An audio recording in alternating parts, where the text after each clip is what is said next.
Bismillahirrahmanirrahim. Assalamualaikum warahmatullahi wabarakatuh. Perkenalkan, nama saya Arma Wahyu Puspita dengan NIM 19010012440. Nah, pada kesempatan kali ini saya akan sedikit menjelaskan tentang apa itu value chain. Ya, value chain adalah pendekatan sistematik untuk mengembangkan keunggulan kompetitif sebuah perusahaan. Pendekatan ini diciptakan oleh Michael A. Porter yang berisi sekumpulan aktivitas yang membuat dan membangun nilai margin atau nilai tambah add value.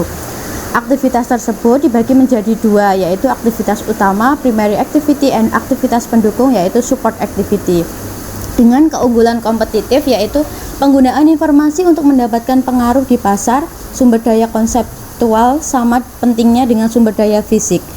Dan keunggulan kompetitif dapat diperoleh dengan cara yaitu yang pertama menyediakan barang dan jasa dengan harga murah, lebih baik dari pesaing, dan dapat memenuhi kebutuhan khusus segmen pasar tertentu. Rantai nilai Porter, pusat dari teori Michael A. Porter adalah margin. Margin sama dengan nilai produk dan jasa dikurangi dengan biaya. Perusahaan menciptakan nilai dengan melaksanakan aktivitas yang disebut dengan Porter dengan aktivitas nilai atau value activity.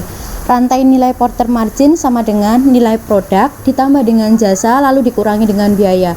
Dan perusahaan menciptakan nilai melalui aktivitas tersebut. Next, primary activity atau disebut juga dengan aktivitas utama merupakan kegiatan pokok yang dilakukan oleh sebuah perusahaan untuk memberikan nilai tambah yang berhubungan dengan produksi dan penawaran nilai yang lebih besar daripada pesaing kepada pelanggan.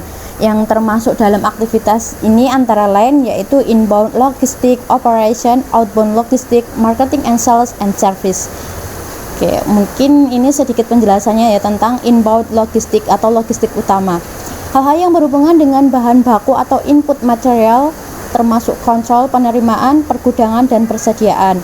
Yang kedua yaitu operating atau operasi merupakan kegiatan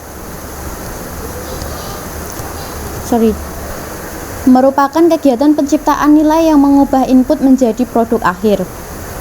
Outbound logistik atau logistik keluar adalah kegiatan yang dibutuhkan untuk menyampaikan produk yang telah selesai kepada konsumen, termasuk pergudangan, pemenuhan pesanan, serta lain sebagainya.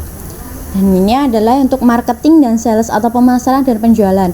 Merupakan kegiatan yang berhubungan dengan mendapatkan pembeli untuk membeli produk dan termasuk dalam pemilihan jalur, periklanan, penetapan harga, dan lain sebagainya. Yang terakhir yaitu service atau pelayanan adalah kegiatan yang menjaga dan meningkatkan nilai dari produk termasuk customer support, service perbaikan, dan lain sebagainya. Oke. Primary activities pada setiap kegiatan utama ini dapat menjadi sangat penting dalam pengembangan keunggulan kompetitif. Sebagai contoh, kegiatan logistik sangat kritis bagi penyedia jasa distribusi dan kegiatan service dapat menjadi kunci fokus utama bagi sebuah perusahaan yang menawarkan jasa melalui situs. Kelima kategori ini adalah umum dan atau merupakan kegiatan yang mendukung aktivitas utama dan memungkinkan aktivitas utama berlangsung. Yang termasuk ke dalam aktivitas pendukung adalah firm infrastruktur atau infrastruktur perusahaan, human resource management atau manajemen sumber daya manusia, teknologi development atau pengembangan teknologi, dan yang terakhir adalah production atau perolehan. Ya, mungkin ini sedikit penjelasan ya tentang firm infrastrukturnya. Ya, untuk firm infrastruktur atau infrastruktur perusahaan yaitu administrasi umum meliputi aktivitas dua seperti general management, perencanaan, keuangan, akuntansi, hukum, relasi pemerintahan yang diperlukan untuk mendukung kerja seluruh rantai nilai. Yang kedua yaitu human resource management atau aktivitas yang melibatkan perekrutan, pelatihan, pengembangan, dan pemberian kompensasi pada semua personel. Yang ketiga yaitu teknologi development atau aktivitas yang dilakukan untuk memperbaiki produk dan proses yang digunakan perusahaan untuk memproduksinya. Dan yang terakhir yaitu procurement activity yang dilakukan untuk membeli input yang diperlukan untuk memproduksi perusahaan tersebut. Oke, mungkin itu saja yang dapat saya sampaikan. Apabila ada tutur kata atau perilaku yang kurang berkenan, saya pribadi Arma Wahyu Puspita mohon maaf yang sebesar-besarnya dan saya pamit undur diri. Wassalamualaikum warahmatullahi wabarakatuh. Terima kasih.